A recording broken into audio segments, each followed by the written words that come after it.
Bismillahirrahmanirrahim. Assalamualaikum warahmatullahi wabarakatuh.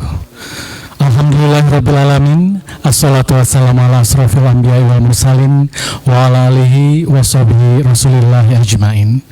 Saudara pendengar di mana saja Anda berada, kembali lagi kita bersua dalam jelang berbuka puasa dari Masjid Istiqomah Bengkalis yang diselenggarakan atas kerjasama Radio Republik Indonesia Bengkalis dengan Basnas Kabupaten Bengkalis pada hari ini Kamis 28 Ramadan 1441 Hijriah. Menjelang waktu berbuka puasa, marilah sama-sama kita dengarkan tausiah dari Ustadz Khairi SSY MH dengan judul Syarat Diterimanya Taubat. Kami persilakan.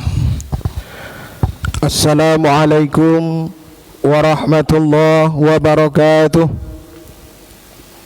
Alhamdulillahi rabbil alamin. Wassalatu wassalamu ala asrafil anbiya'i wal mursalin wa ala alihi wa sahbihi rasulillahi ajmain. Bersyukur kehadirat Allah Subhanahu wa ta'ala dengan mengucapkan alhamdulillah, bersalawat kepada Rasulullah sallallahu alaihi wasallam dengan mengucapkan Allahumma salli ala sayyidina Muhammad wa ala ali sayyidina Muhammad.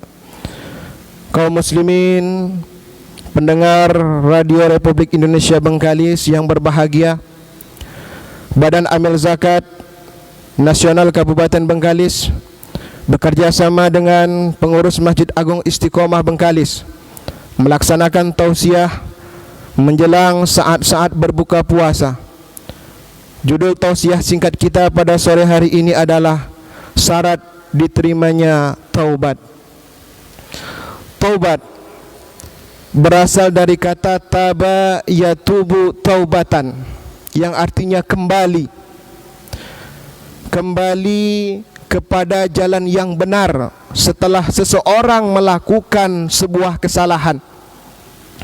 Kembali kepada perintah Allah Subhanahu wa ta'ala ketika seseorang telah melanggar larangan-larangan Allah Subhanahu wa ta'ala. Di dalam kitab Nasihul Ibad dijelaskan bahwa Allah Subhanahu wa ta'ala senang kepada orang-orang yang bertaubat dengan sebenar-benar taubat. Bahkan Allah lebih senang daripada orang-orang yang ketika dalam keadaan haus kemudian dia mendapatkan air. Kemudian Allah lebih senang daripada orang-orang yang diponis mandul kemudian dia memperoleh anak. Kemudian Allah Subhanahu wa ta'ala lebih senang kepada orang-orang yang bertaubat daripada senangnya seseorang yang ketika kehilangan barang kemudian dia mampu menemukan barang yang hilang tersebut. Allah lebih senang dari hal-hal yang demikian terhadap orang-orang yang mereka benar-benar bertaubat kepada Allah Subhanahu wa ta'ala. Kemudian kata Allah Subhanahu wa ta'ala, barang siapa yang benar-benar taubat dengan taubatan nasuha, Allah Subhanahu wa ta'ala akan membuat malaikat yang telah mencatat amal orang-orang yang bertaubat, sehingga malaikat tersebut lupa dengan catatan amalnya. Artinya apa? Allah Subhanahu wa ta'ala akan menghapus kesalahan orang-orang yang bermaksiat ketika dia bertaubat. Kemudian Allah Subhanahu wa ta'ala akan membuat bumi menjadi lupa. Apa hubungan bumi dengan dosa? Ketika bumi ini diisi oleh orang-orang yang berdosa, maka bumi akan murka. Ketika bumi murka, dia akan mengeluarkan lava, dia akan mengeluarkan tanah longsor, dia akan mengeluarkan banjir. Kaum muslimin, para pendengar Radio Republik Indonesia Bengkalis yang berbahagia, kemudian Ibnu Katsir menjelaskan apa yang disebut dengan taubatan nasuha. Beliau menyebutkan bahwa taubatan shadiqah, bahwa tobat nasuha adalah tobat yang jujur, bukan taubat karena bermain-main. Jazimatan, taubat yang dilakukan benar-benar karena ketaatan yang kuat. Tamhu ma qablaha minas sayyi'at, taubat yang bisa menghapus dosa yang telah lalu bagi orang-orang yang bertaubat. Wa takafuhu amma kana yata'adahu minad danaat, dan taubat nasuha adalah taubat yang bisa menghilangkan pelakunya dari kehinaan. Itulah yang disebut taubatan nasuha menurut Ibnu Katsir. Para pendengar Radio Republik Indonesia yang berbahagia, ketika kemaksiatan itu, ketika dosa yang dilakukan oleh seseorang hanya berhubungan dengan Allah Subhanahu wa taala, maka ada 3 syarat agar tobat kita diterima oleh Allah Subhanahu wa taala. Yang pertama, harus berhenti untuk melakukan kemaksiatan yang kita lakukan. Yang kedua, menyesal terhadap kemaksiatan yang telah kita lakukan. Dan yang ketiga, berjanji tidak akan mengulangi kemaksiatan yang pernah dilakukan di masa yang akan datang. Itulah 3 syarat diterimanya taubat. Kemudian, apabila dosa itu berhubungan dengan manusia, selain 3 syarat tersebut, ditambah dengan 1 syarat, yaitu orang yang bertaubat harus meminta maaf kepada orang-orang yang pernah dizalimi. Orang yang bertaubat harus meminta maaf kepada orang-orang yang pernah disakiti. Kaum muslimin dan muslimat, pendengar Radio Republik Indonesia yang berbahagia, diceritakan di dalam sebuah hadis yang diriwayatkan oleh Imam Muslim, ada seorang laki-laki yang telah membunuh 99 orang. Kemudian dia bertobat. Kemudian dia menemui seorang rahib, yaitu orang yang ahli ibadah, dan bertanya kepada orang yang ahli ibadah tersebut, apakah tobat saya diterima? Rahib tersebut menjawab, tobat saudara tidak diterima karena dosa yang terlalu besar yang telah saudara lakukan. Akhirnya apa? Rahib tersebut dibunuh oleh pemuda itu. Akhirnya pemuda tersebut telah membunuh 100 orang. Kemudian pemuda tersebut bertanya kepada seorang yang alim, ya fulan, saya ingin bertaubat, tetapi saya telah membunuh 100 orang, apakah taubat saya diterima? Kemudian orang alim tersebut menjawab, selama nyawa masih berada di dalam badan kita, selama dosa kita meskipun banyak sebanyak buih di lautan, selama kita masih mau bertobat, maka Allah Subhanahu wa taala akan mengampuni kita. Akhirnya apa? Akhirnya orang alim tersebut memerintahkan kepada pemuda tersebut untuk hijrah. Namun di tengah perjalanan pemuda tersebut meninggal. Akhirnya malaikat rahmat dan malaikat azab mereka berdebat, apakah pemuda ini akan dimasukkan ke dalam neraka atau ke dalam surganya Allah Subhanahu wa taala. Setelah hasil diskusi, akhirnya dihitung, ternyata pemuda tersebut lebih dekat kepada tempat tujuan untuk bertobat. Akhirnya apa? Akhirnya pemuda yang ingin bertobat kemudian meninggal di tengah jalan, diambil oleh malaikat rahmat. Ma'asyiral muslimin, para pendengar Radio Republik Indonesia Bengkalis yang berbahagia, Rasulullah Shallallahu Alaihi Wasallam bersabda dalam hadis yang diriwayatkan oleh Imam Muslim, man taba, barang siapa yang bertobat, qabla an tatlu asyamsu, sebelum matahari terbit, min maghribiha, dari arah barat, taballahu alaih, maka Allah Subhanahu wa taala akan menerima taubat orang tersebut. Artinya apa? Sebelum hari kiamat tiba, ketika kita bertobat kepada Allah Subhanahu wa taala, maka Allah Subhanahu wa taala akan menerima taubat kita.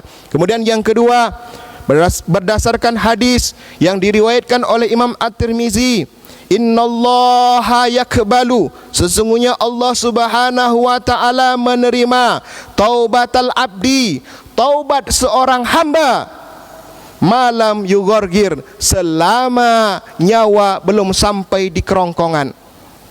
Ketika kita bertaubat kepada Allah Subhanahu wa taala, selama nyawa belum sampai ke kerongkongan, selama kita belum sakaratul maut, insya Allah taubat yang kita lakukan akan diterima oleh Allah Subhanahu wa taala.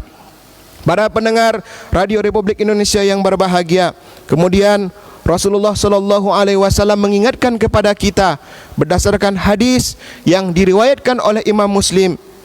Ya ayuhan nas, wahai manusia, tubu ilallah, bertaubatlah kepada Allah Subhanahu wa taala, wastaghfiruh, dan memohon ampun kepada Allah Subhanahu wa taala. Fa ini, karena sesungguhnya aku atubu fi yaumin, bertaubat dalam satu hari, mi'ata marrah, tidak kurang dari 100 kali. Rasulullah sallallahu alaihi wasallam saja yang sudah dijamin masuk surga, yang maksum, terhindar dari dosa, dalam satu hari tidak kurang memohon ampun kepada Allah Subhanahu wa taala dari 100 kali. Bagaimana dengan kita yang tidak ada jaminan masuk surga, yang setiap saat, setiap detik selalu berlimpahan dengan dosa?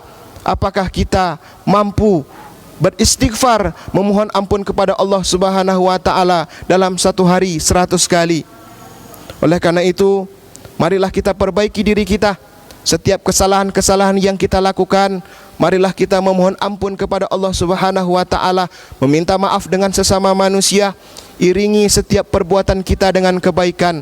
Kita selalu beristighfar, kita selalu membaca sayyidul istighfar. Allahumma anta rabbi la ilaha illa anta khalaqtani wa ana abduka wa ana ala ahdika wa wa'dika mastata'tu a'udzubika min syarri ma sana'tu abu'u laka bi ni'matika alayya wa abu'u bi dzambin faghfirli fa innahu la yaghfiru dzunuba illa anta. Mudah-mudahan dengan kita selalu beristighfar, memohon ampun kepada Allah Subhanahu wa taala, dosa-dosa yang kita lakukan, dosa-dosa yang pernah kita perbuat di masa dahulu, sekarang akan diampuni oleh Allah Subhanahu wa taala. Karena Allah Subhanahu wa taala sudah mengingatkan kepada kita, innallaha yuhibbut tawwabin wa yuhibbul mutatahhirin. Sesungguhnya Allah Subhanahu wa taala cinta kepada orang-orang yang mensucikan diri dan orang-orang yang selalu bertaubat, memohon ampun kepada Allah Subhanahu wa taala. Karena kita tidak tahu berapa lama kita hidup di dunia ini, kapan kita akan meninggalkan dunia ini. Oleh karena itu, setiap saat, setiap detik, setiap waktu kita selalu memohon ampun kepada Allah Subhanahu wa taala. Mudah-mudahan di akhir hidup kita, kita mampu meninggalkan dunia ini dalam keadaan husnul khotimah. Amin ya rabbal alamin. Mudah-mudahan bermanfaat. Subhanakallahumma wa bihamdihi, subhanakallahumma wa bihamdika, asyhadu an la ilaha illa anta, astaghfiruka wa atubu ilaih. Wassalamualaikum warahmatullahi wabarakatuh. Waalaikumsalam warahmatullahi wabarakatuh.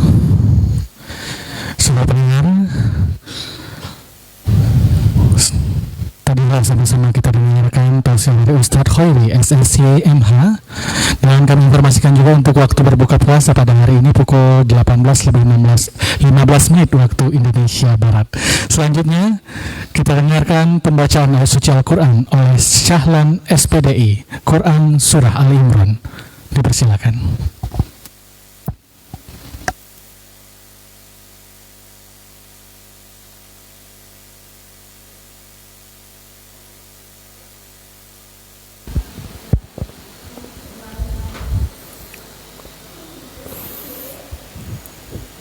A'udzu billahi minasy syaithanir rajim.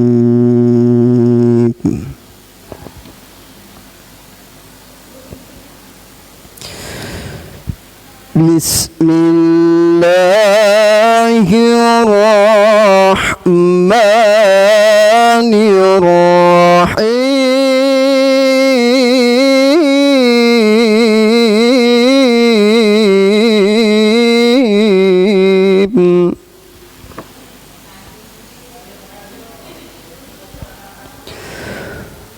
Qul ya ahlal kitabi lima takfuruna bi ayatillahi wallahu syahidun ala ma ta'malun.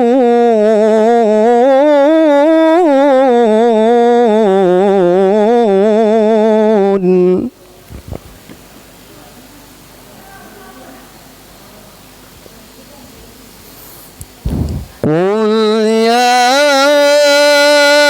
ahlal kitab lima tasudduna an sabilillahi man amana tabghunaha iwaja.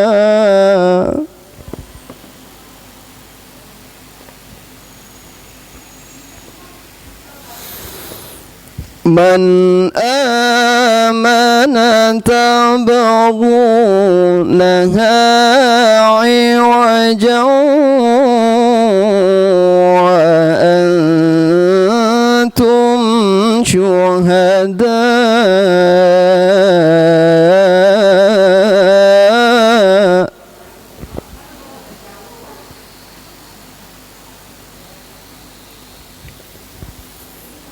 wa ma Allahu bighafilin amma ta'malun.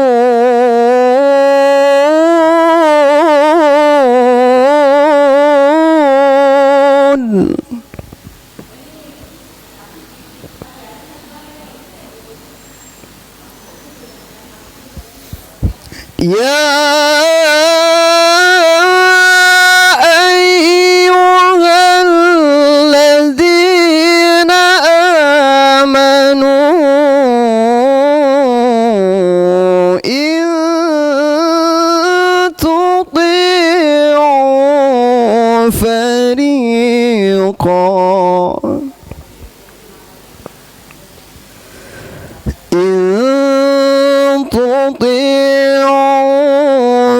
فريقا من الذين أوتوا الكتاب يردوكم بعد إيمانكم كافرين.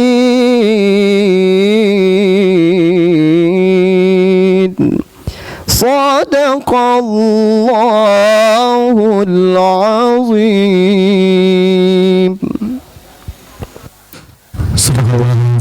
Saudara pendengar di mana saja Anda berada, sesaat lagi kita jelang waktu berbuka puasa untuk wilayah Bengkalis dan wilayah yang sewaktu dengannya. Kami akhiri wabillahi taufik wal hidayah. Wassalamualaikum warahmatullahi wabarakatuh.